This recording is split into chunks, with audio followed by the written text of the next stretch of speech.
with everything that's been going on between The Rock and John Cena, and the stuff about Austin coming out and apparently saying that he wants to fight CM Punk at WrestleMania, he can go that one more match, he wants CM Punk. And then apparently he's come out and he said, no wait, I'd rather fight Brock Lesnar. It's got me thinking, what sort of a card are we going to get at WrestleMania, and what sort of card, more importantly, would us fans like to see? And more importantly for this video itself, what sort of a card would I like to see at this year's WrestleMania? If I was booking it, if I was Vince McMahon right now, if Vince McMahon came to me and said, listen, I'm putting it in your hands, you've got the chance now to book WrestleMania. I've already given you John Cena and The Rock, you've got that. It should do very well already. Now you give me the rest of the card, you tell me what you want and I'm going to do it. This is what I've put something together. I've put together my WrestleMania 28 card. It's not a dream card as such, because I'm not going, oh, I want Andre the Giant versus Hulk Hogan again, or like, that's a shit of a dream match, but you know what I mean, like, I'm not going, oh, I want Austin versus Hogan, or I want The Rock versus Shawn Michaels. I'm not going for these big dream matches that can never happen. I'm going for stuff that could happen today. Start off, first of all, we've got John Cena versus The Rock. We all know about that, so I've just jotted down minutes to the side. I put around 45 minutes for the match, entrances, video segments, and interview segments backstage. I thought that'd be enough, 45 minutes throughout the show to spend on this one match, especially because at the start of the match it'll be a tense stare down with nothing happening, and then at the end of the match there'll be one of those handshakes, definitely, won't there? And in this match, let me just talk about the ending first of all. I would definitely put John Cena over. People have been coming out saying, the Cena haters have been saying, oh, you've got to have The Rock win. Rock has to beat Cena at Survivor Series because The Rock's awesome. The Rock's well better than Cena. But that would just take away from the entire point of this, and it just bury the entire WWE to just say, oh, this one guy can come back, beat the best guy, and then fuck off again. And especially because he beat two of the other top stars of Raw, Miz and Truth, at Survivor Series, it'd just be like, oh, why should I watch WWE when I could just watch all my old VHSs and DVDs with The Rock kicking ass because he's the best wrestler? The whole point of it is that Rock comes back, puts Cena over, and then Cena is now the man. We can now look at Cena and be like, wow, this guy is credible. He's beaten The Rock, he's beaten Triple H, he's beaten Shawn Michaels, he's credible, he's the man. So that's the first match. Now, another big thing is about who is going to face The Undertaker. Should The Undertaker even have a match? I personally think this should be The Undertaker's last ever match, or at least, if it's not going to be his last ever match, his last ever winning match at WrestleMania. But then who's his opponent going to be? I looked at all the roster, and off the top of my head I came up with two people, but then I thought, At first I put Wade Barrett in this match, Wade Barrett versus The Undertaker for WrestleMania, but then I thought, nah, he's just not big enough. After I'd completed the rest of the card, I noticed this one guy was left out, and that one guy was Randy Orton. Randy Orton versus The Undertaker, we've had it before, but I think it was around 2003 that we had it last. So it's been ages since we've had Randy Orton versus Undertaker. We've never had Orton as an established star going up against Undertaker, and what sort of a huge match that would be if we did finally get it. So that's what I've put, Orton versus Undertaker. If it's going to be The Undertaker's last match, I'd have Orton win. Or if it's going to be The Undertaker's last winning match, obviously Undertaker wins. Then next year he could lose against Barrett. Barrett goes over, Barrett gets a bit of a push. But imagine that, imagine if Cena beats Rock and then Orton beats Undertaker in the Rock and Undertaker's last matches. That would just elevate Orton and Cena even higher. And as much as I don't like Orton and Cena when they're on top and they're dominating, to put them over in a supercard such as WrestleMania is, would be incredible for the WWE and incredible for the fans, just to be like, wow, these two guys have really been made now. And even, like I said, personally I'm not a fan of either of the two. Well, I'm sort of a fan of Cena now, but if they do get boring when they're both on top, to see them both win would be fantastic. And again, this match, 45 minutes, give them a long amount of time, intros and all that stuff, 45 minutes for decent time. Next up, WWE title. Now, CM Punk's got it at the moment, so I'm not into booking, oh, let's losing the title between now and then. Or if he is going to lose the title between now and then, let him gain it back and have this match against Money in the Bank's winner, Daniel Bryan. Now, people have been saying to me, oh, Daniel Bryan can't face CM Punk at WrestleMania. He's won the SmackDown Money in the Bank. That's true, he's won the SmackDown Money in the Bank. He's not won the world title Money in the Bank. He's not won the WWE title Money in the Bank. He just won the SmackDown version. Raw had one, SmackDown had one. The titles are not specific to the brands, they just happen to be there for now. So, and especially with the whole Super Show thing going on, Daniel Bryan could easily go up against WWE Champion CM Punk, even though it's typically the Raw title at the moment. That doesn't matter. And imagine that match, CM Punk versus Daniel Bryan. First of all, you might be thinking, it's not a marquee WWE title match. It's not a title match for WrestleMania. But if you look at the card already, you've got Cena Rock, you've got Orton Undertaker, you've got the matches to draw in the casual fans already, and that leaves the WWE title in a place where you can push other guys. Guys who normally wouldn't get that chance. Guys like CM Punk, who a lot of the IWC are behind and bum the fuck out of. And I agree, CM Punk's one of the best wrestlers in the world. I'm a big fan of CM Punk and the stuff that he's done recently especially. But a year ago, he would have been put main event in WrestleMania. Who main evented it last year? I can't remember. It was probably Cena, Orton, Triple H. No, it wasn't Triple H. He was against Undertaker. But you know what I mean? A year ago, he never would have got it. This year, he's got the chance to have a WWE title match, because guys like Cena, Undertaker and Rock are not going to be involved, but they're also going to be on the card hopefully. And guys like Randy Orton could also be up there, giving you these matches for the casual fans, which leaves wide open, like I said, the WWE title, CM Punk versus Daniel Bryan. Now, people will say, oh, why push Daniel Bryan into this slot when he should be going against Mark Henry? I don't think he should be going against Mark Henry, because that's my next match. But first of all, I think Daniel Bryan, should he go over on CM Punk? I'm not too sure. People have been saying, is he ready or is he not ready? That all depends on the next few months of build up. Personally, now this might be controversial, I wouldn't have him win the title, and then I'd have him turn heel and win it a couple months down the line off CM Punk. Build him up, make him into this babyface, because the fans aren't going to get behind him. Let's be honest about it, this right now. Between now and WrestleMania, I don't think the fans are going to get behind Daniel Bryan 100%. So let's turn him heel, let him show that attitude. I've been recently watching a bunch of matches I put together, and it's basically they're all Daniel Bryan and Nigel McGuinness matches from Ring of Honor.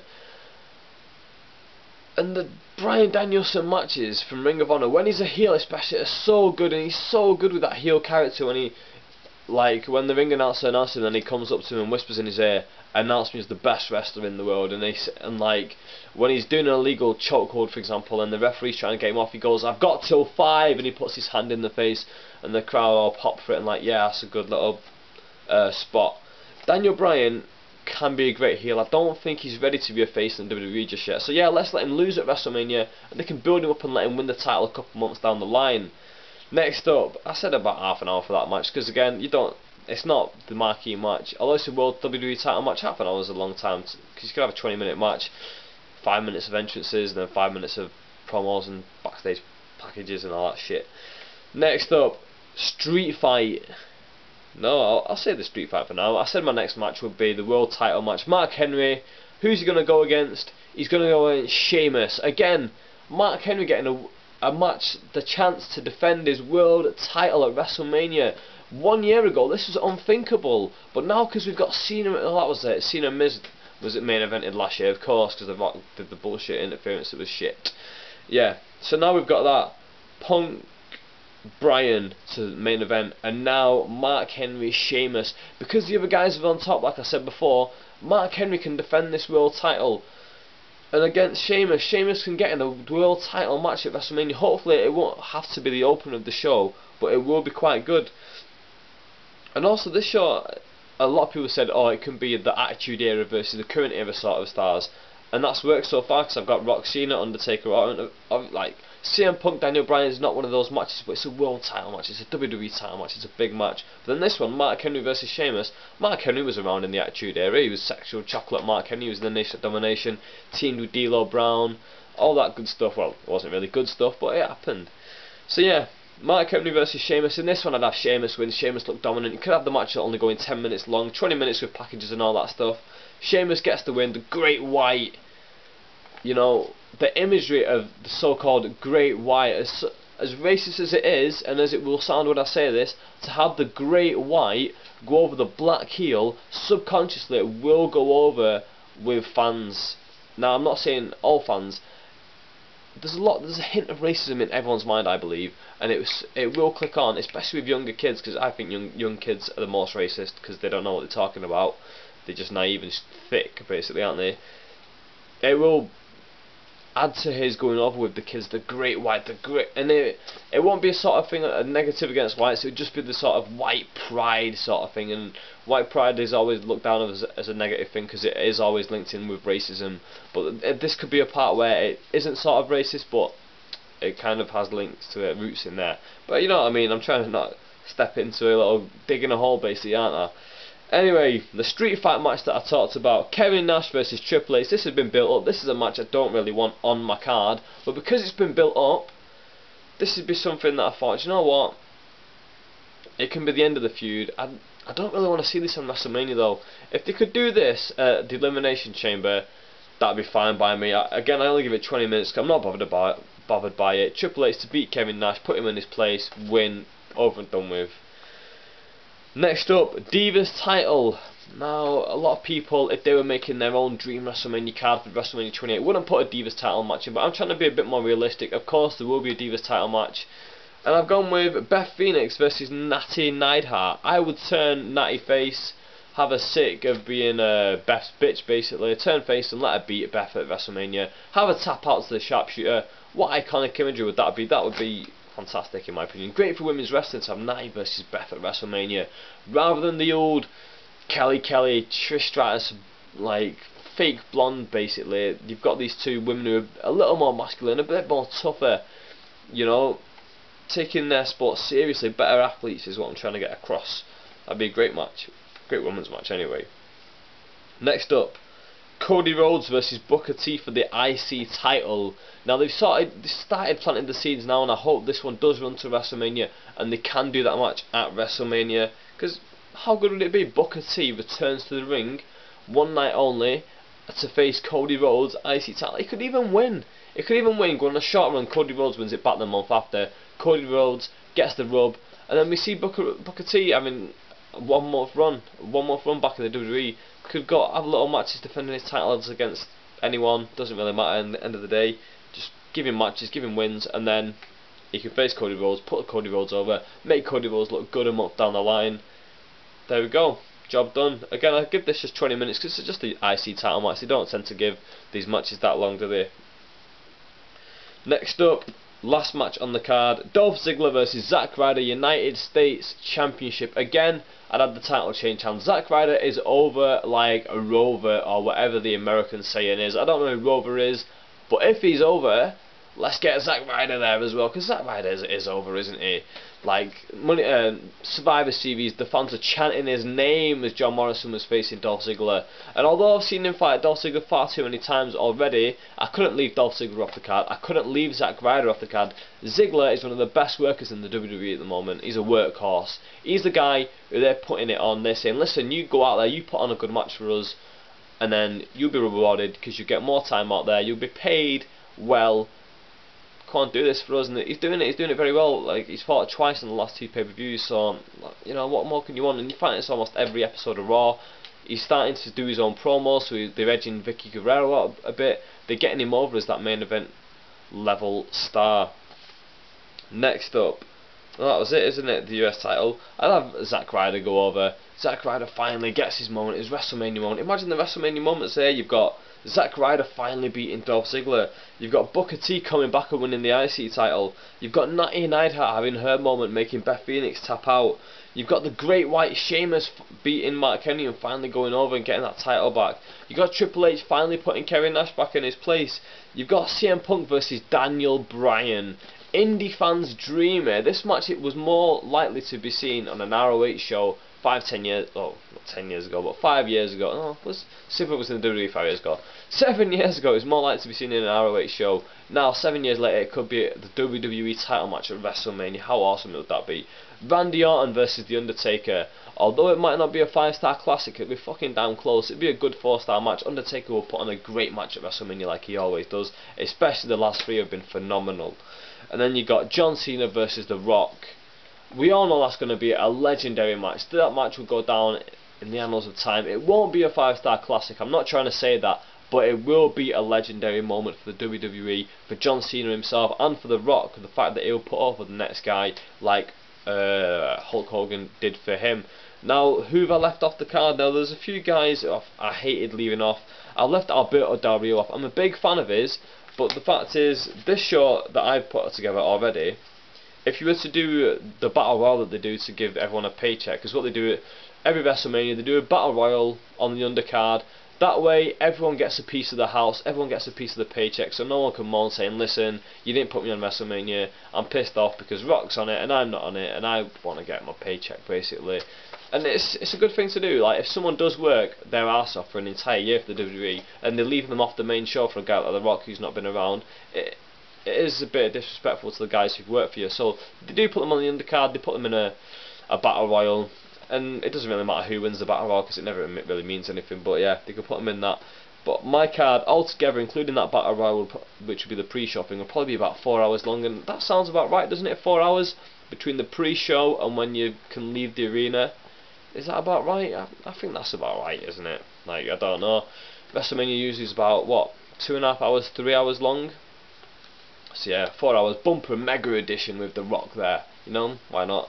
So yeah, I've left Alberto Del Rio off, and it was hard to leave Del Rio off because I'm a fan of his, but the thing is, there's just no matches to put him in. Like I've said, this would be a 4 hour card, like around 4 hours. This is a huge card, already stacked. There's no room, fans get bored, they'll probably get bored of a 4 hour show. This stuff would all be cut down if the WWE was to do it like this. So yeah, Del Rio, he's a guy I had to leave out. Kofi Kingston, I had to leave him out. Although he's not like one of my favourite wrestlers, he's quite over, the fans like him a little bit, and the fact is he's tag team champion. I'd like to put a tag team title match on there, but there's just no space within this card for me. If I could take out a match like Kevin Nash versus Triple H, and maybe Dolph Ziggler, Zack Ryder, I'd probably take those out. But then who'd you put in? That's the question. Miz, I left Miz off the card. He went from main eventing last year to not even making it on my card. Of course, you could have him facing R-Truth, and that could be the end of their storyline that's just started this last week when Miz turned on Truth. Big Show, I've left Big Show off. Big Show's a massive draw just because there's pure signs of him. You know, leaving the Big Show off the card is like strange for me to have done that. To even think like, wow, that's another guy I've left off. Christian, what did he do last year? I think he might have been injured last year. But oh no, he came out. Yeah, I think he was injured because Del Rio had previously injured him. Then he came out and he helped Edge in his match or something like that. But yeah, again, leaving Christian off the card, leaving Kane off the card when Kane is supposed to be coming back soon under his mask. Masked Kane is supposed to return, and I can't even find a spot for him on the WrestleMania card. That's how good WrestleMania could be this year. Sin Cara, he's injured himself, out for 9 months. He probably won't be there anyway. He's one of the guys who I'd like to put on there, but no, I can't. Wade Barrett, like I said, I had him in the Undertaker match, but now Orton wasn't on the card, and I thought Orton would be a better place guy to put there. People think Kane should be in there. I don't think Kane should face the Undertaker. Why? They've faced like two or three times already at Mania, at least twice. They've fought about 4 or 5 times on pay-per-view. We don't want to see that again. We've seen it so many times. I'd just rather go back and watch an old DVD than have that again. I'd rather have something new.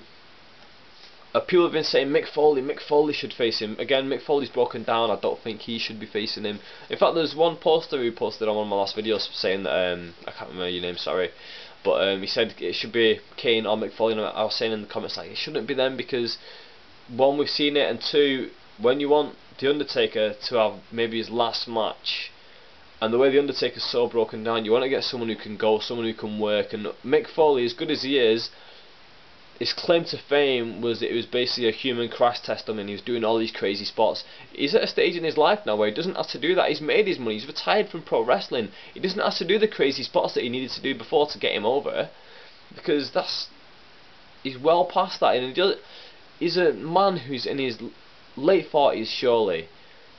I don't want to see him really hurting himself in this match and then having that taken away for time where he's supposed to be having with his kids. So yeah, that's why I don't want to see him. Then I've also left guys off like Evan Bourne, Mason Ryan, Santino, John Morrison, who's probably going to get fired soon, and then Brodus Clay, and a lot of people who don't really matter. So yeah, what do you think of my WrestleMania dream card? Oh, it's not really a dream card, it's fantasy booking, isn't it? More than a dream card, it's fantasy booking. So yeah, what do you think of my fantasy booking of WrestleMania 28? Would you go a similar route, or would you go a totally different route? I would like to know your personal opinions on this, because that's why I do these videos. I don't do them like some other people. I'm not going to name names, but there's blatantly other people here in the so-called YWCU only make videos so they can give their opinion and sort of be like, oh, I'm high and mighty because I know this and you don't know fuck all. Because and when it comes to wrestling, it's all subjective, isn't it? So yeah, I want to know your opinions, and I want to know your opinions on my opinions. What do you think of the show that I've just put together? Do you think it's shit? Do you think it's good? What matches would you like to see? What matches do you not like to see? What do you think of the whole John Cena Rock thing? I'm going to cover that in much more detail as we get closer to WrestleMania, when it's more relevant and we know more about it. Because right now it's a lot of guesswork, isn't it? So yeah, let me know what you think down below. I'm particularly interested in what you think should happen at WrestleMania in terms of what matches should happen and what should happen in terms of booking between now and then, to build up those feuds, like I said, turn Natty on Beth to build up that. Maybe you don't think that's the right decision. Maybe you think it should be Kelly versus Beth, and Kelly should be booked better. Maybe she should be sent to FCW to maybe get injured by Beth now, kayfabe wise, and then go down there and just train constantly with people down there to make her better, so that when she does come back for Mania, she'll be better. Let me know what you think down in the box. If you haven't already, I'd really appreciate it if you subscribe up above there. That's if you want to see more of my videos. Maybe you don't, maybe you watched this and thought, what does this knobhead know? He doesn't know fuck all about wrestling, I don't want to watch this shit again. Or maybe you did think that and thought, do you know what, he's an idiot, I'm going to watch these videos and I'm going to laugh at him behind his back, behind my computer screen, because he's stupid. Maybe you're thinking that. I don't blame you for thinking that. Maybe if I was watching this video, I'd think, oh, you're a knobhead, you don't know anything. Yeah, with that, I'm out. Thank you very much for watching. See you later.